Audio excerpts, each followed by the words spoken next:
இதே துண்டை உங்க வீட்டு பக்கத்துல இருக்கிற கடையில் வாங்கினீங்கன்னா இதோட ஒரு துண்டோட விலை 60 ரூபா. அதே துண்டை நீங்க டைரக்டா தயாரிக்கிறவங்க கிட்டே போய் வாங்கினீங்கன்னா ஒரு துண்டோட விலை. நம்ம டே டு டே லைஃப்ல யூஸ் பண்ற எல்லா பொருட்களுமே மேனுஃபேக்சர் இடத்துக்கே போய் வாங்கணும்னா எவ்வளவு லாபம் கிடைக்குங்கிற சீரீஸ்ல இன்னைக்கு நம்ம ஃபர்ஸ்ட் எபிசோட தான் பார்க்க போறோம். இதே மாதிரி யூஸ்ஃபுல்லான வீடியோஸ்க்கு நம்ம பேஜ் மறக்காம ஃபாலோ பண்ணிக்கோங்க. ஸ்கிரீன்ல பார்க்கல இந்த துண்டை பிளாக் பாக்ஸ்னு சொல்லுவாங்க.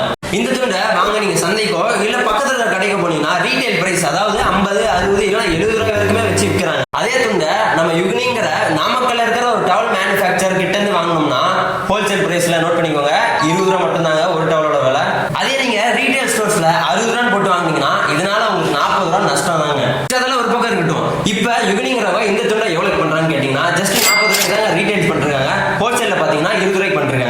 அது மட்டும் இல்லாம நீங்க 10 டவல் மேல ஆர்டர் பண்ணீங்கன்னா ஷிப்பிங் கம்ப்ளீட்டா ஃப்ரீயா பண்ணி தந்துருவாங்க. இது மூலமா ஒரு டவலுக்கு 20 ரூபாய்னாலும் 10 டவலுக்கு 200 ரூபாய் மீதி பண்ண முடியும். நான் என்ன சொல்ல வரேன்னா மேனுஃபேக்சர் கிட்டே போய் வாங்கினீங்கன்னா பெனிஃபிட்ஸும் அதிகம், ரேட்டும் பாதி கம்மியாகுது. இந்த டவல் வாங்கணும்னு நினைச்சீங்கன்னா கீழே அந்த கான்டாக்ட் நம்பருக்கு கான்டாக்ட் பண்ணுங்க. கொரியர் மூலமா நீட்டா பக்காவா பண்ணி தந்துருவாங்க நம்ம யுக்னி ஸ்டோர்ஸ்.